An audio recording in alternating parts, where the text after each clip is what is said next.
నమస్కారం ఘంటారావానికి స్వాగతం. ముందుగా ప్రధాన అంశాలు. ఏడాదిలోగా రిటైర్డ్ ఉద్యోగుల బకాయిలు చెల్లిస్తామన్న సీఎం. డీఏల గురించి అడగొద్దని శాసనమండలి వేదికగా విజ్ఞప్తి.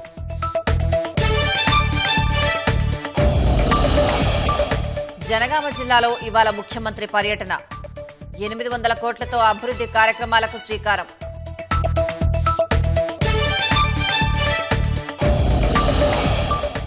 స్టేషన్ ఖాన్పూర్లో సీఎం పర్యటన దృష్ట్యా ముందస్తు అరెస్టులు. మాజీ ఎమ్మెల్యే రాజయ్యను గృహ నిర్బంధం చేసిన పోలీసులు.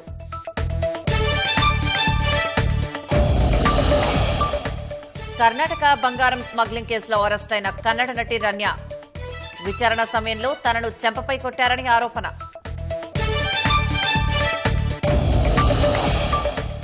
గాజాలోని బీట్ లాహియాలో ఇజ్రాయెల్ డ్రోన్ దాడులు. జర్నలిస్టులు, వైద్యులు సహా 9 మంది మృతి.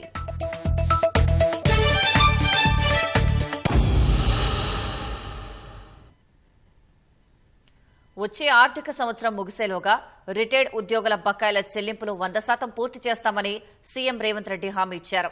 ప్రణాళికాబద్దంగా బకాయిలు చెల్లిస్తామన్న ఆయన ఉద్యోగ సంఘాలు డీఏల విషయంలో రాష్ట్ర ఆర్థిక పరిస్థితిని అర్థం చేసుకుని ప్రభుత్వానికి సహకరించాలని కోరారు.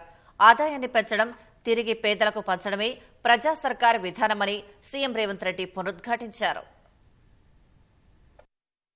రిటైర్డ్ ఉద్యోగుల బకాయిల్ని ఏడాదిలోగా పూర్తి చేస్తామని ముఖ్యమంత్రి రేవంత్ రెడ్డి ప్రకటించారు. శాసనమండలిలో గవర్నర్ ప్రసంగానికి ధన్యవాదాలు తెలిపే తీర్మానంపై ఆయన మాట్లాడారు. రిటైర్డ్ ఉద్యోగులకు చెల్లించాల్సిన బకాయిలు 8,000 కోట్లు ఉన్నాయని, వాటిని చెల్లించేందుకు ఏడాది సమయం పడుతుందని తేల్చి చెప్పారు. ఎవరికి ఏ నెలలో ఇస్తామో ప్రణాళిక ప్రకారం చెబితే మలి వయస్సులో వారికి ఆర్థికంగా అండ ఉంటుందన్నారు. నాటి సీఎం కేసీఆర్ ఉద్యోగుల పదవీ విరమణ వయస్సు 3 ఏళ్లు పెంచడం వల్లే రిటైర్డ్ ఉద్యోగుల బకాయిలన్నీ పేరుకుపోయాయని విమర్శించారు. 8,000 కోట్ల రూపాయల బకాయిలు ఉన్న ప్రభుత్వ ఉద్యోగుల యొక్క బెనిఫిట్స్ రిటైర్ అయిపోయిన వాళ్ళకు వారు మాకు ఇచ్చిపోయిన నజరాన. ఇప్పుడు మేము నెలకు 200 నుంచి 300 కోట్లు వాళ్ళకి ఇవ్వగలుగుతున్నాం. 1000 కోట్లు నెలకి ఇచ్చుకుంటూ పోతే కూడా సంవత్సరం పడుతుంది వాళ్ళ బకాయిలు తీర్చడానికి. వారు ఈ బకాయిలు ఎగ్గొట్టేదానికి 58 ఏళ్ళు ఉన్న రిటైర్మెంట్ వయసును 61 ఏళ్ళకి పెంచండి, ఇవన్నీ ఇవ్వాల్సి వస్తుందని. ఒక చిన్న అటెండరు ప్రభుత్వ ఉద్యోగి రిటైర్ అయితే మినిమం 50 లక్షలు ఇవ్వాల్సి వస్తుంది అధ్యక్ష. కొంచెం స్థాయి ఉన్న ఉద్యోగి అయితే 1 నుంచి 1,15,00,000 పడుతుంది సార్ అంటారు. వేలాది మంది ఉద్యోగులు ఈ 3 ఏళ్లు పెంచడం వల్ల 3 ఏళ్లు పూర్తి అయిపోయి ఇప్పుడు రిటైర్మెంట్ బాటన పడుతున్నారు. 8,000 కోట్లు రిటైర్డ్ ఎంప్లాయీస్ యొక్క బెనిఫిట్సే మా దగ్గర పెండింగ్ ఉన్నాయి. దానికి కూడా కొత్త బడ్జెట్లో ఆర్థిక మంత్రి గారు నేను చర్చించుకున్నాం. ఒక పరిష్కారం చూపిస్తే ఎవరు ఎక్కడికి వెళ్లాల్సిన పని లేకుండా వాళ్ళకి ఎప్పుడు వస్తే ఒక స్పష్టత ఇస్తాం. ఈ ఫలానా నెల నా డబ్బులు వస్తాయంటే అతను ఎక్కడైనా సర్దుకోవడమో చెప్పుకోవడమో ఇచ్చుకునే వాళ్ళకు కూడా తారీఖు చెప్పుకోవడానికి ఉంటుంది. క్లియర్గా వాళ్ళ సీనియారిటీ ప్రకారం ఏ రకంగా చేస్తామో సంవత్సరం తిరిగే లోపల 100% వాళ్ళ బకాయిలన్నీ చెల్లిస్తాను మాత్రం నేను చెప్పదలుచుకున్నాను అధ్యక్ష. సంవత్సరం తిరిగే లోపల ఫైనాన్షియల్ ఇయర్లో 100% రిటైర్డ్ ఉద్యోగుల బెనిఫిట్స్ అన్నిటిని కూడా ఇస్తాం. ప్రభుత్వ ఉద్యోగులకు నెల 1వ తారీఖున జీతాలివ్వడానికి రిజర్వ్ బ్యాంకు నుంచి చేబదులు తీస్తున్నామని, ఇలాంటి తరుణంలో డీఏలు అడగడం సమంజసం కాదన్నారు. రాష్ట్ర ఆర్థిక పరిస్థితిని అర్థం చేసుకుని సహకరించాలని కోరారు. అవసరమైతే ఉద్యోగులు విశాల దృక్పథంతో జపాన్ తరహాలో 2 గంటలు అధికంగా పనిచేసి రాష్ట్ర ఆదాయాన్ని పెంచాలని సూచించారు. పెరిగిన రాబడిని తిరిగి ఉద్యోగులకే పంచుతామని ప్రకటించారు. ప్రతి నెల 1వ తారీఖు నాడు జీతాలు ఇవ్వడానికే తలప్రాణం తోకొస్తుంది. అందుకే దయచేసి మా ప్రభుత్వ ఉద్యోగులకి ఈ ప్రభుత్వం మీది అన్ని లెక్కలు మీ ముందరనే పెడతా. ఏది ఎట్లా పంచుదామో చెప్పండి, ఏది ఆపుదాం, ఏది పంచుదాం. డిఏలు కావచ్చు, కరువు భత్యం కావచ్చు, ఇవన్నీ మీ లెజిటిమేట్ రైటే. కానీ నిజమైన జీతభత్యాలు 1వ తారీఖు నాడు ఇవ్వడానికే నిస్సహాయ పరిస్థితి ఉంది. మా ప్రభుత్వ ఉద్యోగస్తులందరినీ నేను విజ్ఞప్తి చేస్తున్నా, అదనంగా ఏం కోరికలు కోరకండి. అప్పుడప్పుడు మా వాళ్ళే కాబట్టి కుటుంబ సభ్యులు కాబట్టి బెదిరిస్తారు. ధర్నా కోతాం, దీక్ష కోతాం, లేకపోతే బంధు పాటిస్తాం, లేకపోతే పెన్ను డౌన్ అంటారు, లేకపోతే అది డౌన్ అంటారు. ఏది డౌన్ అన్నా మొత్తం ప్రభుత్వం డౌన్ అయిపోతుంది. అమ్ముదామన్నా మా దగ్గర ఏం లేదు. రోజుకొక 2-3 గంటలు అదనంగా పనిచేసి మా ప్రభుత్వానికి నిరసన తెలిపి ఆదాయాన్ని పెంచితే పెరిగిన ఆదాయాన్ని తిరిగి మీకు అందరికీ పంచుతాం. ఈ డిఏలు, ఈ పంచాయతీలు జర లేకుండా చూసి కొంతకాలం, ఎందుకంటే వచ్చినెంబడే వంచుతాం. ఎందుకంటే వీళ్ళందరూ సహకరిస్తేనే ప్రభుత్వం ముందుకెళ్తుంది అధ్యక్ష. ఏడాది కాలంగా వివిధ వర్గాలకు చేసిన కార్యక్రమాలు, సంక్షేమ పథకాలను కూలంకషంగా ముఖ్యమంత్రి వివరించారు. మాజీ ముఖ్యమంత్రి కేసీఆర్ పై సీఎం చేసిన వ్యాఖ్యలకు క్షమాపణలకు కోరుతూ బీఆర్ఎస్ సభ్యులు శాసనమండలి నుంచి వాకౌట్ చేశారు. ముఖ్యమంత్రి రేవంత్ రెడ్డి జనగామ జిల్లా స్టేషన్ ఘన్పూర్లో ఇవాళ పర్యటించనున్నారు. సీఎం ప్రజాపాలన సభకు పార్టీ నేతలు భారీగా ఏర్పాట్లు చేశారు. దాదాపు 800 కోట్ల రూపాయల విలువైన అభివృద్ధి కార్యక్రమాలకు రేవంత్ రెడ్డి శ్రీకారం చుట్టనున్నారు. నియోజకవర్గ అభివృద్ధి కార్యక్రమాల్లో పాల్గొనేందుకు జనగామ జిల్లా స్టేషన్ ఘనపూర్కు ముఖ్యమంత్రి రేవంత్ రెడ్డి రానుండడంతో కాంగ్రెస్ శ్రేణుల్లో జోష్ కనబడుతోంది. సీఎంకు ఘన స్వాగతం పలికేందుకు నేతలు కార్యకర్తలు సన్నద్దమయ్యారు. నియోజకవర్గంలోని శివునిపల్లిలో జరిగే ప్రజాపాలన బహిరంగ సభలో సీఎం పాల్గొంటారు. ఇందుకోసం స్థానిక నేతలు అన్ని ఏర్పాట్లు చేశారు. దాదాపు 50,000 మందితో ఈ సభను అత్యంత ప్రతిష్టాత్మకంగా నిర్వహిస్తున్నారు. ముఖ్యమంత్రి రేవంత్ రెడ్డి హైదరాబాద్ నుంచి హెలికాప్టర్లో మధ్యాహ్నం స్టేషన్ ఘనపూర్ నియోజకవర్గం శివునిపల్లికి చేస్తారు.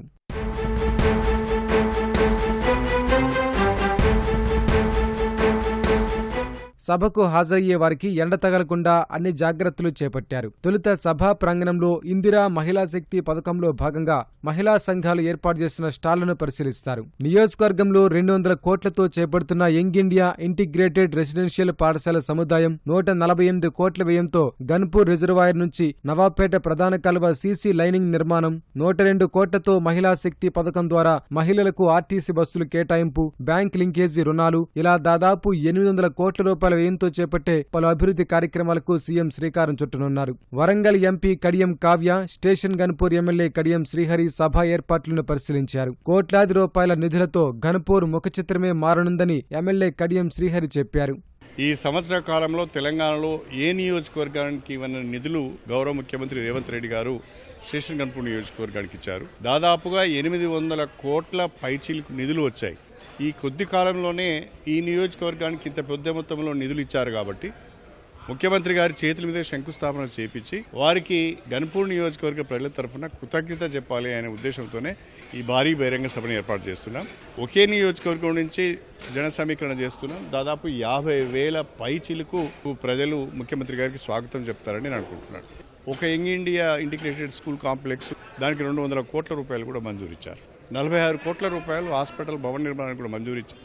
ఒక మాటలో చెప్పాలంటే ఇంత పెద్ద మొత్తంలో ఏ నియోజకవర్గానికి కూడా ఈ సంవత్సర కాలంలో నిధులు రాలేదు. ఎయిర్పోర్ట్ కానీ, కోచ్ ఫ్యాక్టరీ కానీ, master plan approval, underground drainage, వీటన్నిటిపైన కూడా ఒకసారి మళ్ళీ ఆల్రెడీ రివ్యూ మీటింగ్స్ పెట్టడం జరిగింది. వాటి గురించి ముందంజలో ఉన్నాం. మనం ఉన్న స్టేషన్ గన్పూర్కి ప్రత్యేకించి 800 కోట్ల పనులన్నీ కూడా ఒక్కొక్కటిగా ఇవ్వడం జరిగింది. పనులు మొత్తం ఇప్పుడు మనం స్టేషన్ గన్పూర్ చూసుకున్నట్టయితే మున్సిపాలిటీగా కూడా అప్గ్రేడ్ చేయడం జరిగింది. మనం చేస్తున్న కార్యక్రమాలేంది, కాంగ్రెస్ ప్రభుత్వం ఏర్పడినాక చేపట్టిన కార్యక్రమాలేంది అని స్టేషన్ గన్పూర్ ఒక నమూనా చూపెట్టడానికి ఈ కార్యక్రమాన్ని చేపట్టడం జరిగింది. ముఖ్యమంత్రి పర్యటన దృష్ట్యా పోలీసులు పటిష్ట బందోబస్తు ఏర్పాట్లు చేశారు. బహిరంగ సభ అనంతరం సీఎం హైదరాబాద్ వెళ్తారు. జనగామ జిల్లా స్టేషన్ ఘన్పూర్లో సీఎం రేవంత్ రెడ్డి బహిరంగ సభ జరగనుంది. సీఎం సభను బీఆర్ఎస్ నాయకులు అడ్డుకుంటామని ప్రకటించడంతో స్టేషన్ ఘన్పూర్ నియోజకవర్గంలో ఎక్కడికక్కడ అరెస్టులు జరుగుతున్నాయి. బీఆర్ఎస్ మాజీ ఎమ్మెల్యే తాటికొండ రాజయ్యను ఆయన నివాసంలో పోలీసులు ముందస్తుగా గృహ నిర్బంధం చేశారు. ఎటువంటి అవాంఛనీయ సంఘటనలు జరగకుండా భారీ బందోబస్తు నిర్వహించారు. మిగతా బీఆర్ఎస్ నేతలను అరెస్ట్ చేసి మణికొండలోని పోలీస్ శిక్షణ కేంద్రానికి తరలించారు. సికింద్రాబాద్ రైల్వే స్టేషన్లో భారీగా గంజాయి పట్టుబడింది. ఒడిశా బరంపూర్ నుంచి దాదర్కు అక్రమంగా తరలిస్తున్న 27 లక్షల విలువైన గంజాయిని పోలీసులు స్వాధీనం చేసుకున్నారు. ఒడిశా రాష్ట్రానికి చెందిన జీవన్, సుశాంత్ కుమార్, మహారాష్ట్రకు చెందిన కరణ్ అక్రమంగా గంజాయి సరఫరా చేస్తున్నట్లు రైల్వే పోలీసులు గుర్తించారు. సులభంగా డబ్బు సంపాదించాలన్న ఉద్దేశంతో గంజాయి సరఫరా చేసే మార్గాన్ని ఎంచుకున్నట్లు పోలీసులు తెలిపారు. 2 నిందితులను అరెస్ట్ చేయగా మరో నిందితుడు పరారీలో ఉన్నట్లు వెల్లడించారు.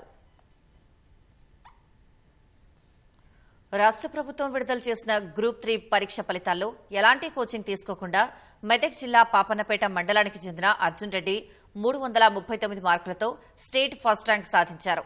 అదేవిధంగా గ్రూప్ 2 ఫలితాల్లో రాష్ట్ర స్థాయిలో 18వ ర్యాంకు సాధించి సత్తా చాటాడు. తన కుటుంబ సభ్యుల ప్రోత్సాహంతో పాటు స్నేహితుల తోడ్పాటుతో మంచి ర్యాంకులను అందుకున్నారని అర్జున్ రెడ్డి అంటున్నారు. డిప్యూటీ కలెక్టర్ అవ్వాలనేదే తన తుది లక్ష్యమంటున్న అర్జున్ రెడ్డితో మా ప్రతినిధి శేఖర్ ముఖాముఖి. రాష్ట్ర ప్రభుత్వం విడుదల చేసినటువంటి గ్రూప్ 3 ఫలితాల్లో మన మెదక్ జిల్లా పాపన్పేట మండలానికి చెందినటువంటి అర్జున్ రెడ్డి మొదటి ర్యాంక్ సాధించి తన సత్తా చాటాడు.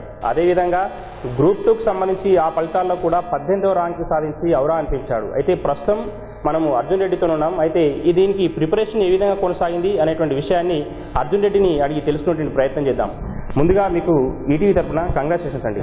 అయితే ఈ గ్రూప్ 3లో మీరు ఫస్ట్ ర్యాంకు, తర్వాత గ్రూప్ 2లో 18వ ర్యాంక్ సాధించడానికి మీ ప్రిపరేషన్ ఏ విధంగా కొనసాగింది, మీ ప్లాన్ ఏంది, ఏ విధంగా జరిగింది మీరు?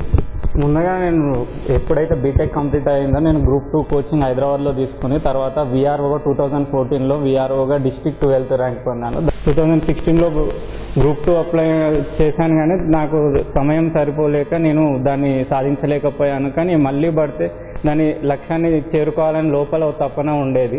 కలెక్టరేట్లో సీనియర్ అసిస్టెంట్గా విధులు నిర్వహిస్తున్నాను. ఇప్పుడైతే 2022లో నాకు ఈ నోటిఫికేషన్ పడిందో నా పై అధికారుల సహకారంతో నేను లీవ్ అప్లై చేయడం ద్వారా నేను ఎటువంటి కోచింగ్ లేకుండా హైదరాబాద్లో వెళ్ళి స్టడీ హాల్లో ఓన్గా నోట్స్ మేకింగ్ చేసుకొని నేను ప్రిపరేషన్ కొనసాగించాను. మళ్ళీ పోస్ట్పోన్ అయినా కూడా అధైర్యపడకుండా నేను ఇక్కడ ఆఫీస్ డ్యూటీస్ కంటిన్యూ చేస్తూ సెలవు దినాల్లో ఇక్కడ లైబ్రరీలో వచ్చి నేను నా ప్రిపరేషన్ కొనసాగించాను. దాదాపు ఇప్పుడు మీరు కలెక్టరేట్లో సీనియర్ అసిస్టెంట్గా విధులు నిర్వహిస్తున్నారు. అయితే ఈ గ్రూప్ 3కి కానివ్వండి, గ్రూప్ 2కి కానివ్వండి, మీరు చదవడానికి మీ ప్రణాళిక ఏముంది, ఏం ప్లాన్ చేసుకున్నారు? ముందుగా ఒక సిలబస్ కాపీ ముందు పెట్టుకొని మనకు ప్రామాణికమైన ఎన్సీఆర్టీ బుక్స్ మిగతా ఆథర్స్ ఎవరైతే బాగున్నాయో వాళ్ళ బుక్స్ తీసుకొని సిలబస్ ప్రకారం దాన్ని ఒకటికి 2 సార్లు చదివి దానికి షార్ట్ నోట్స్ మేకింగ్ చేసుకొని ఎప్పటికప్పుడు ఒక వారానికి ఒక సబ్జెక్టు ఇంత టైం టేబుల్ ప్రకారం ఫాలో అయ్యాను. వివిధ మార్క్ టెస్ట్లు అటెండ్ చేస్తూ వివిధ ఇన్స్టిట్యూట్లు పెట్టే మార్క్ టెస్ట్లు అటెంప్ట్ చేస్తూ తర్వాత previous question papers question pattern ఎలా ఉందనే దాన్ని చూస్తూ ప్రిపరేషన్ కొనసాగించాను. ఇప్పుడు గ్రూప్ 3లో మీరు ఫస్ట్ ర్యాంక్ సాధించారు, గ్రూప్ 2లో 18వ ర్యాంక్ సాధించారు. అయితే మీ కుటుంబ సభ్యులు ఎలా ఫీల్ అవుతున్నారు ఈ విజయం చూసి? చాలా ఆనందంగా ఫీల్ అవుతున్నారు. కుటుంబ సభ్యులతో పాటు నా స్నేహితులు చాలా ఆనందంగా ఫీల్ అవుతున్నారు. ముఖ్యంగా దీనిలో చెప్పాలంటే ఫ్యామిలీ మెంబర్స్ సపోర్ట్ ఎలాగో ఉంటుంది, కానీ నాలో ఉన్న కాన్ఫిడెన్స్ను బూస్టప్ చేయడానికి నా స్నేహితులు ముఖ్య కారణము. గ్రూప్ 3లో మీకు దాదాపుగా స్టేట్లో ఫస్ట్ ర్యాంక్ వచ్చింది, గ్రూప్ 2లో మనకు 18వ ర్యాంక్ వచ్చింది. ఇప్పుడు మీరు ఇందులో ఏది ఎంచుకుంటారు? మీకు గ్రూప్ 2 ఏ పోస్ట్ వస్తుందని అనుకుంటారు? నేను గ్రూప్ 2 టార్గెట్గా పెట్టుకుని గ్రూప్ 2నే ఎంచుకుంటాను. డిప్యూటీ తహసీల్దార్గా నేను అదే డిపార్ట్మెంట్లో పనిచేస్తున్నాను కాబట్టి ఒక డిప్యూటీ తహసీల్దార్ లేదా సెక్రటేరియట్లో అసిస్టెంట్ సెక్షన్ ఆఫీసర్గా ఈ రెండులో ఏదో ఒకటి చూస్ చేసుకోవాలని అనుకుంటున్నాను. మీ అంతిమ లక్ష్యం ఏంది? చివరిగా మీరు ఏదాన్ని ట్రాక్ చేయాలనుకుంటున్నారు? మీ అంతిమ లక్ష్యం ఏంటి?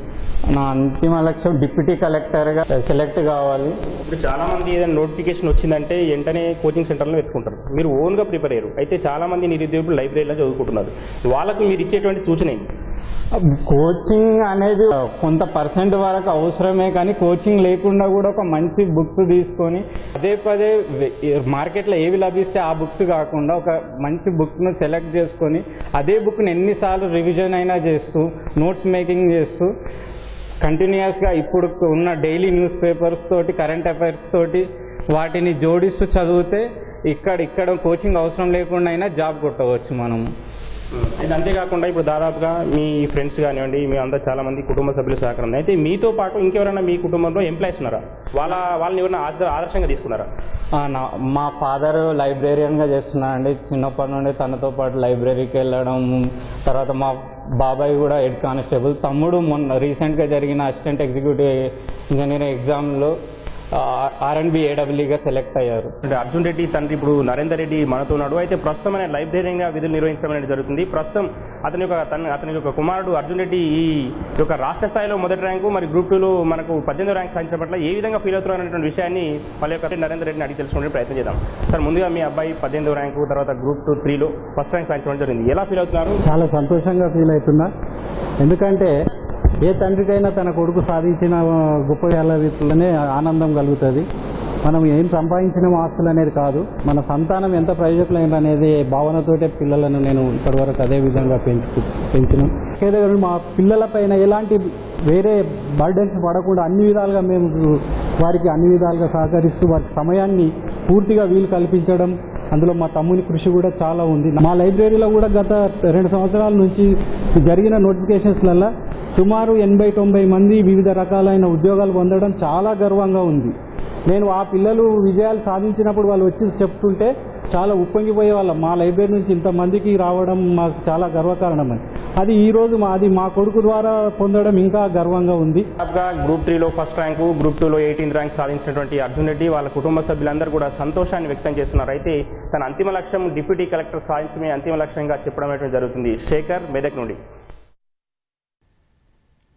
సిద్దిపేట జిల్లా దుబ్బాక మండలం హబ్సిపూర్ గురుకుల పాఠశాలలో ఓ విద్యార్థి ఆత్మహత్యా యత్నానికి పాల్పడ్డాడు. దౌలతాబాద్ మండలం గువ్వలేగిరి గ్రామానికి చెందిన బోయిని అఖిల్ అనే విద్యార్థి 7వ తరగతి చదువుతున్నాడు.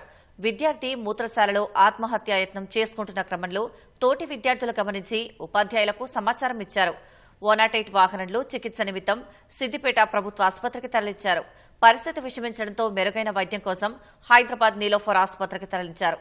ప్రస్తుతం విద్యార్థి ఆరోగ్యం నిలకడగా ఉందని వైద్యులు తెలిపారు. మాకైతే పూర్తిగా వివరాలు ఏం తెలియదు. కాకపోతే మేము ఇక్కడ పిల్లల్ని అడిగిన తర్వాత వాళ్ళ పేరెంట్స్ను అడిగినాము. ఏమన్నా మీరు వచ్చారా నిన్న వాళ్ళే కదా, మరి తీసుకపోలే, ఏమన్నా ప్రాబ్లం ఉందా ఏంటని అడగడం జరిగింది. అడిగితే వాళ్ళు ఏం చెప్పారంటే 2 days బ్యాక్ వాళ్ళ రిలేటివ్ పిల్లల పేరెంట్స్ ఇక్కడికి వచ్చారట. వచ్చి వాళ్ళ పిల్లలకు కలిసినప్పుడు ఈ అబ్బాయితో కూడా కలిస్తే ఈ అబ్బాయి వాళ్ళ ఫాదర్తో ఫోన్లో మాట్లాడుతూ అంటే వాళ్ళు ఫోన్ ఇవ్వడం జరిగింది. ఎందుకంటే వాళ్ళ రిలేటివ్స్ అంతా ఒకటే ఫ్యామిలీ. అబ్బాయి వాళ్ళ మదర్కి ఫోన్ చేసి అమ్మ 200 అని అడిగిందట. అడిగితే వాళ్ళ ఫాదర్ ఉండి నేనే స్కూల్కి వచ్చిస్తాను, డబ్బులు నీకెందుకు, నేను వస్తా కదా, నేను వచ్చినప్పుడు ఇస్తానని చెప్పడం జరిగిందన్నారు. సో మరి అబ్బాయి అందుక ఇంకే కారణమా అనేది పూర్తిగా తెలియదు. ఇంకోటి ఏంటంటే అబ్బాయి విషయంలో మా దగ్గర ఎప్పుడు ఎలాంటి కాంప్లైంట్స్ లేవు. అబ్బాయి కామ్గా ఉంటాడు, మంచిగా చదువుకుంటాడు, ఎలాంటి ఇబ్బంది లేదు. దుబాయ్ నుంచి అక్రమంగా బంగారం తీసుకొస్తూ దొరికిపోయిన కన్నడ నటి రాణ్యారావు కేసులో కీలక పరిణామం చోటు చేసుకుంది. ఆమె సవతి తండ్రి డీజీ ర్యాంకు అధికారి కె రామచంద్రరావును సెలవుపై వెళ్లాలని కర్ణాటక ప్రభుత్వం ఆదేశించింది. అందుకు కారణాలు పేర్కొనలేదు. ప్రస్తుతం ఆయన కర్ణాటక పోలీస్ గృహ నిర్మాణ మౌలిక సదుపాయాల అభివృద్ది కార్పొరేషన్ చైర్మన్ ఎండీగా ఉన్నారు. ఆయన స్థానంలో ఏడీజీ కెవి శరత్ చంద్రకు బాధ్యతలు అప్పగించారు. విమానాశ్రయాల్లో తనిఖీలు తప్పించుకునేందుకు సవతి తండ్రి పేరును ఉపయోగించుకున్నారనే ఆరోపణలున్నాయి. ఈ వ్యవహారంపై దర్యాప్తు చేయాలని ఉత్తర్వులు జారీ చేసిన కర్ణాటక ప్రభుత్వం రామచంద్రరావు పాత్ర ఉందా అనే దానిపైన దృష్టి సారించాలని సూచించింది. విచారణాధికారిగా అదనపు ప్రధాన కార్యదర్శి గౌరవ్ గుప్తాను ప్రభుత్వం నియమించింది. గాజాలో ఇజ్రాయెల్ చేసిన డ్రోన్ దాడుల్లో బీట్ లాహియా ప్రాంతంలో 9 మంది పౌరులు మరణించారు. వారిలో జర్నలిస్టులు, వైద్యులు కూడా ఉన్నారు. మరోవైపు ఇజ్రాయెల్ శాంతి ఒప్పందం అమలు చేస్తేనే అమెరికన్ ఇజ్రాయేలీ బందీతో సహా మరో 4 ఇజ్రాయేలీల మృతదేహాలను అప్పగిస్తామని హమాస్ ప్రకటన విడుదల చేసింది. శాంతి ఒప్పందం 2వ దశ చర్చలు తొలిసారి బందీలను విడుదల చేసిన రోజు నుంచి 50 రోజుల్లో ముగించాల్సి ఉందని, అయితే అది జరగలేదని హమాస్ తెలిపింది.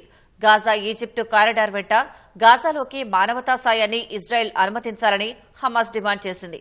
అలా చేస్తే ఆయుధ అక్రమ రవాణా జరుగుతుందని, అందుకే తమ బలగాలను అక్కడి నుంచి వెనక్కి పంపేది లేదని ఇజ్రాయెల్ చెబుతోంది. హమాస్ దగ్గర మరో 59 మంది బందీలుగా ఉన్నట్లు తెలిసింది. వారిలో 35 మంది చనిపోయినట్టు అనుమానం. మరోవైపు తమ ప్రధాని నెతన్యాహు ఒప్పందాన్ని ఉల్లంఘించడం వల్ల బందీల అప్పగింత ఆలస్యమవుతోందని బందీల కుటుంబ సభ్యులు ఆందోళనలు చేస్తున్నాయి. మహారాష్ట్ర పూణేకు చెందిన రైతులు వినూత్న పద్దతిలో సొరకాయలను 4 నుంచి 6 అడుగుల ఎత్తుతో పండిస్తున్నారు. 22 రకాల సొరకాయలను పండిస్తూ భారీగా లాభాలు గడిస్తున్నారు. ఈ మేరకు చిప్కో అనే సంస్థ రైతులకు విత్తనాలు అందిస్తుంది. 6 అడుగుల ఎత్తుతో పండిన సొరకాయలు చూసేందుకు రైతుల తోటలకు ప్రజలు వస్తున్నారు. భారీ సొరకాయలతో సెల్ఫీలు దిగుతున్నారు. బారామతిలోని కృషి విజ్ఞాన కేంద్రం ప్లాట్లో కృషిక్ 2025 వ్యవసాయ ప్రదర్శనలోనూ ఈ భారీ సొరకాయలను ప్రదర్శనకు ఉంచారు. దేశంలోని వివిధ ప్రాంతాల నుంచి 22 రకాల సొరకాయల విత్తనాలను సేకరించినట్లు చిప్కో సంస్థ ప్రతినిధి సునీల్ గైక్వాడ్ తెలిపారు. ప్రస్తుతం ఈ భారీ సొరకాయలకు మార్కెట్లో డిమాండ్ ఉన్నట్లు వెల్లడించారు. ఇదే తరహాలో మరిన్ని కూరగాయలు, పండ్ల విత్తనాలపై పరిశోధనలు జరుగుతున్నట్లు వివరించారు. తమిళనాడులోని తిరునల్వేలి జిల్లాలో గాయపడిన వీధి కుక్కల బాగోగులు చూసేందుకు ఓ వ్యక్తి తన ఇల్లును అమ్మేశాడు. మనుషుల దాడిలో, రోడ్డు ప్రమాదాల్లో గాయపడిన కుక్కలను చేరదీసి చికిత్స అందిస్తున్నాడు. వీరవనల్లూరు గ్రామానికి చెందిన శంకర్ డిప్లొమా పూర్తి చేసి 2 ఏళ్లు విదేశాల్లో పనిచేశారు.